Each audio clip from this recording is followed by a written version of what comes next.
భూమి కేవలం 5,000తో 605 గజాల భూమిలో 630 స్క్వేర్ ఫీట్ సింప్లెక్స్ హౌస్ కేవలం 36 లక్షలు మాత్రమే.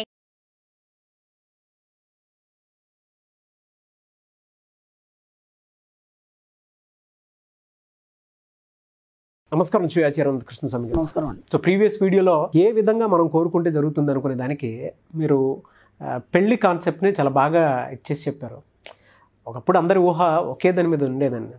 డెకరేషన్కి ఒకళ్ళు, దాని తర్వాత భోజనాలకు ఒకళ్ళు, ఆ తర్వాత విడిదికి ఒకళ్ళు, ఇలా ఒక్కొక్క ఇదిగా ఉంటే బెటర్గా ఉంటుందేమో కలిసికట్టుగా అన్నట్టు అందరి ఆలోచన ఒకే తీరుగా ఉండేది.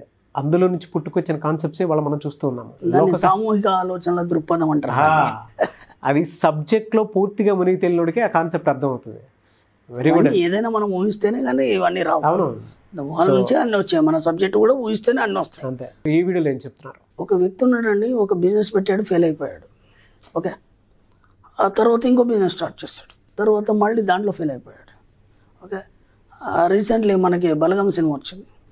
పాపం దాంట్లో హీరో కూడా అంతే. పాపం ఒక బిజినెస్ చేస్తాడు, అది ఫెయిల్ అయిపోతాడు, తర్వాత ఇంకో బిజినెస్ చేస్తాడు, అది ఫెయిల్ అయిపోతాడు, ఇంకో బిజినెస్ చేస్తాడు, అది మధ్యలో అయిపోతుంది. ఇప్పుడు ఆలోచన మంచిదే, ఊహ మంచిదే, అక్కడ ఎందుకు సక్సెస్ కాలేకపోయాడు? ఓకే, ఊహ మంచిదే, ఆలోచన మంచిదే, ఎందుకు సక్సెస్ కాలేకపోయినాడు అంటే స్టార్టింగ్లో ఎవరైనా సరే ఒక కొత్త బిజినెస్ చేయాలనుకున్నప్పుడు మార్కెట్ ఏందనేది వాళ్ళకి తెలియదు.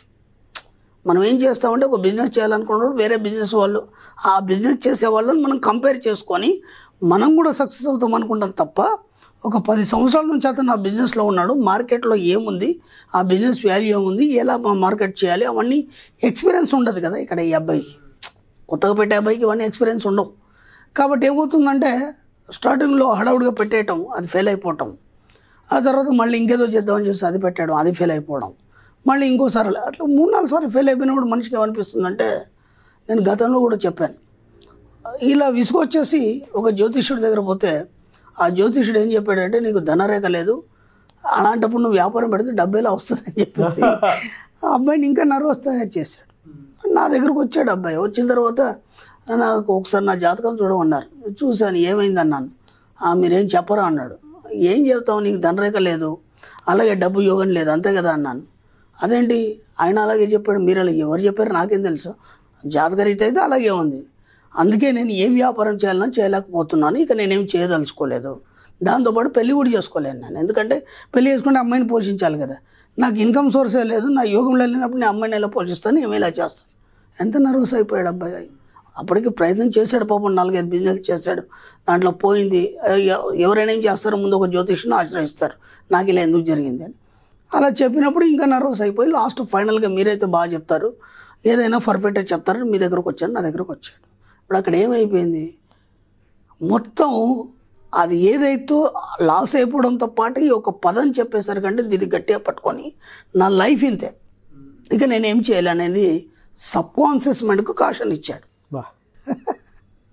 అలా 2 years నుంచి ఖాళీ కూర్చున్నాడు ఆయన. ఎందుకంటే నేనేం చేయలేను, నేనేం చేసినా ఫెయిల్ అయిపోతాను. ఎప్పుడైతే కాషన్ ఇచ్చాడో అది కూడా అదే చెప్తుంది, నువ్వేం చేయలేవు, ఇక నువ్వేం చేయనప్పుడు అలా కూర్చో, అయిపోయింది.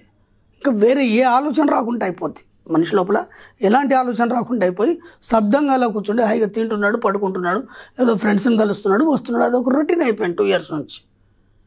ఇక్కడ నేనేం చెప్తానంటే, మీరు విఫలమైన ప్రతిసారి ఏదైతే మీరు చేస్తున్నారో, మీరు చేసే పనిలో విఫలమైన ప్రతిసారి నేను జయాన్ని పొందడానికే జన్మ తీసుకున్నాను, ఈ పదాన్ని చెప్పండి. అర్థమైందా? మీరు ఎన్నిసార్లు ఫెయిల్ అయినా సరే అది అయిపోయింది, ఎందుకంటే మీకు ఎక్స్పీరియన్స్ లేక దాంట్లో ఫెయిల్ అయ్యారు. కానీ ఫెయిల్ అయ్యాను నేనేం చేయాలనే మాటలు కాకుండా రివర్స్లో మాట్లాడండి. నేను ఇక్కడ జన్మ ఎందుకు తీసుకున్నా అంటే, విఫలమైన ప్రతిసారి నేను జయించడానికే జన్మ తీసుకున్నాను. ఓకే, ఇప్పుడు ఏమవుతుంది, మళ్ళీ సబ్కాన్షియస్ మైండ్ యాక్టివేట్ అవుతుంది. అప్పుడు మీతో పాటు అది సైలెంట్ అయిపోయి నిద్రపోయింది కదా, ఇక మీకేం పని లేదు కదా. ఇప్పుడు ఈ మాట చెప్పగానే ఒక్కసారి ఒక స్ట్రైక్ అవుతుంది దానికి, ఇదేదో కొత్తగా చెప్పాడే పదం, ఇదేదో బాగుంది కదా. అప్పుడు ఆలోచిస్తుంది, ఈ పదాలని పదే పదే చెప్పాలి. ఓకేనా?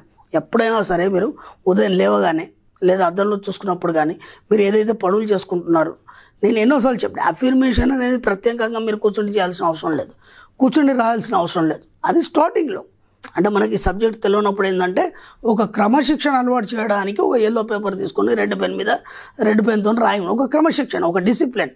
మనం పదే పదే ఒక టైం పెట్టుకొని ఆ టైం ప్రకారం రాయడం చేయడం వల్ల ఏమవుతుందంటే మన సబ్కాన్షియస్ మైండ్ అది పట్టుకొని దానికి అలవాటు పడిపోతుంది. లేకపోతే ఏమవుతుంది, మీకు ఇష్టం ఉన్నట్టుగా మీరు జీవించేస్తే దానికి ఒక మీనింగ్ ఉండదు. కాబట్టి మీకు అలవాటు కావడానికి మాత్రమే అది చేయమని చెప్పాను. ఇప్పుడు ఇన్ని వీడియోలు వచ్చాయి, ఇన్నిసార్లు క్లాస్కి వచ్చారు, సబ్జెక్ట్ అవగతమైంది. ఇప్పుడు మీరు ఏది మాట్లాడినా అదే అఫర్మేషన్. ఇంకా కొత్తగా మీరు అఫర్మేషన్ చేయాల్సిన అవసరం లేదు, కొత్తగా మీరేం రాయాల్సిన అవసరం లేదు. ఎప్పుడైతే మీరు ఆ పదం చెప్తారో అప్పుడు మళ్ళీ మీ సబ్కాన్షియస్ మైండ్ యాక్టివేట్ అవుతుంది. ఇప్పుడు పదే పదే పదే పదే మీరు ఆ పదాలని చెప్పారనుకోండి, అప్పుడు ఏమవుతుంది, ఇప్పుడు ఏదో చెయ్యాలనే ఆరాటం మీ యొక్క సబ్కాన్షియస్ మైండ్ పట్టుకుంటుంది. పట్టుకున్న తర్వాత మెల్లిగా మీరు ఆ వైపు ప్రయత్నాన్ని మొదలు పెడతారు. ఈసారి మాత్రం మీ జీవితంలో ఫెయిల్యూర్ అనేది లేదు.